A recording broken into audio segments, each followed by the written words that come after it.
Hi, I'm Jerry and I work for Newmarket and District Youth for Christ, and I'm here to do your assembly this week. We're thinking about, why is Good Friday called good? Good Friday is always attached to the Easter weekend, and the Easter weekend this year is Friday the 2nd of April through to Sunday the 4th. So why is it called good? Is it because it might be a day off school?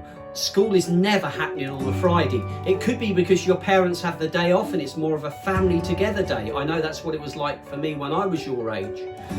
But you could have something, a tradition that you do. It could be, for instance, an Easter egg hunt. I know this year there's Easter trails going on with COVID, and you've got an Easter trail near you at Red Lodge on Saturday the 3rd of April, if you'd like to go along. Or it could be that you go shopping for Easter. It could be that you meet up with family. I know with our family, we always used to go and see my uncle, who had two cousins, or we had two cousins, that we used to hang out with. So I have great memories of Good Fridays, of meeting with them, having a meal and seeing them. That was great. But I don't know what your tradition is. But is it just because of that? Is that why it's called Good Friday? We're going to watch a clip that maps out the original events that happened on Friday. And at the end of this clip, as we begin to look at them, perhaps we can make sense of why in the Christian calendar, Friday, or Good Friday, is called good. Watch the clip and then we'll explore it. It's Friday. Jesus is praying. Peter's sleeping. Judas is betraying. But Sunday's coming. It's Friday. Pilate's struggling. The council is conspiring. The crowd is vilifying. They don't even know that Sunday's coming. It's Friday. The disciples are running like sheep without a shepherd. Mary's crying. Peter is denying. But they don't know that Sundays are coming. It's Friday. The Romans beat my Jesus. They robe him in scarlet. They crown him with thorns. But they don't know that Sunday's coming. It's Friday. See Jesus walking to Calvary. His blood dripping. His body stumbling. And his spirit's burdened. But you see, it's only Friday. Sunday's coming. Two others, both criminals, were led out to be executed with him. When they came to a place called the Skull, they nailed him to the cross. And the criminals were also crucified, one on his right and one on his left. Jesus said, "Father, forgive them, for they don't know what they are doing." And the soldiers gambled for his clothes by throwing dice. The crowd watched, and the leaders scoffed. "He saved others," they said. "Let him save himself if he really is God's Messiah, the chosen one."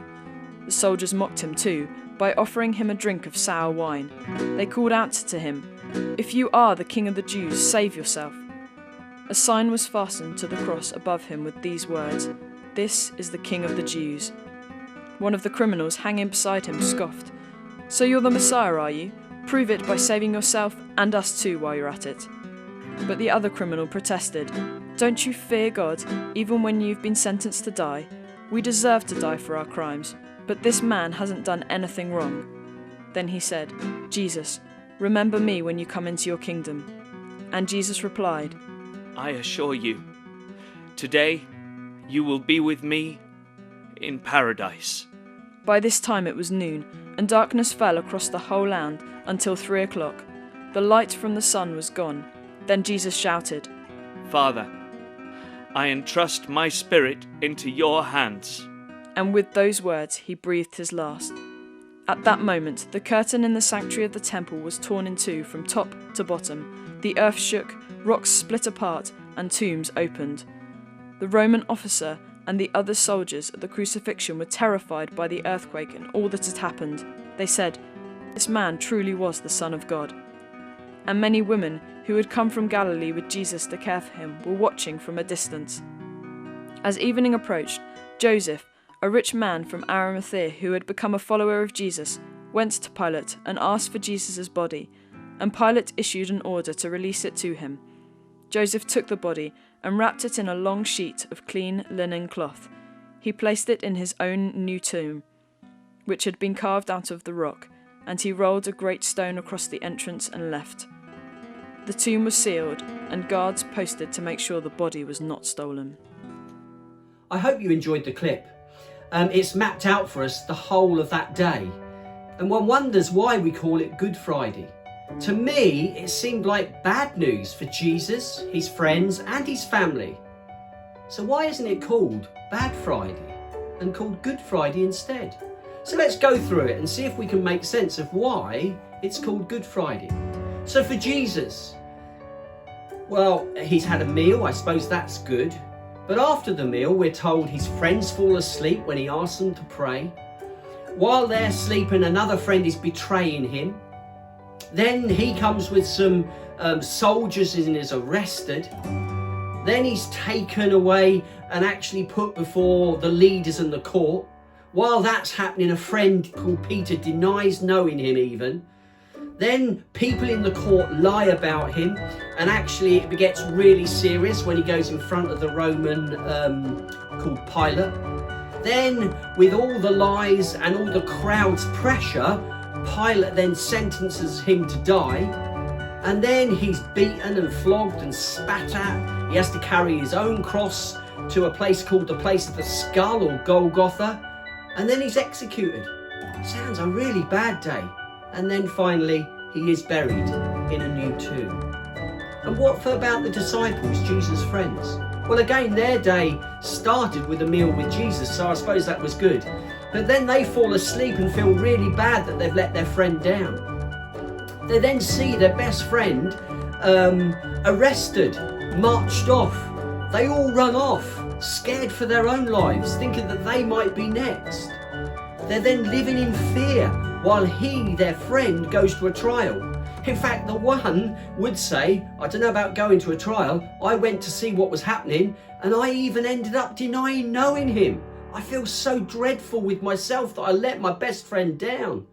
And then they find out he's sentenced to death. And the question goes around the whole group, are we next? Could we be hauled out and executed too? So all the events we've looked at, it sounds like Bad Friday for all concerned. So why do we call it Good Friday? Have you ever heard the term, every cloud has a silver lining? Well, in our clip, you did see the curtain in the temple tore into two when Jesus actually died on Good Friday. And that's the clue. Also in the part of the film where it said, this happened on Friday, but Sunday is coming, gives us also a second clue. Because it wasn't about what happened on the Friday, it was what happened on the Sunday. And it's true, all the events of Friday were bad at the time, but Sunday was coming. And the events that they thought were so bad became good, and the reason why we now call it Good Friday. Because on Sunday morning, the tomb no longer had Jesus' body in it, but he'd risen to life again, defeating death. And for Christians like myself, right down from 2,000 years ago to here with me in 2021 talking to you, Christians believe that the events on the cross and Jesus' resurrection has a significant meaning for all human beings. So how can you make Good Friday good? I think it was Tom Moore that coined the phrase and used to say, tomorrow will be a good day. Well, you see a couple of pictures coming up on the screen. The first thing is be a rainbow in someone else's cloud. So this Good Friday, perhaps be a rainbow in somebody's cloud, whether it's your family or your friends. Or do one small thing on that day to put a big smile on somebody's face. Perhaps offer to do the washing up for once. Or it might be that you're feeling really down. And I just thought I'd put this up. You can see the picture of the young lady sitting on a rock just looking out to sea. And it's just a reminder, in case your mind is playing tricks on you today, that you matter, that you're important, that you're loved, and your presence on this earth makes a difference whether you see it or not. And then finally, the his of scripture is John 3:16 and 17, probably the most famous verse of scripture in the New Testament, and it says this: "For here is the way God loved the world. He gave his only unique Son as a gift. So now everyone who believes in him will never perish but have everlasting life." Now that's why Good Friday's good. It puts a rainbow in Good Friday and it brings our silver lining.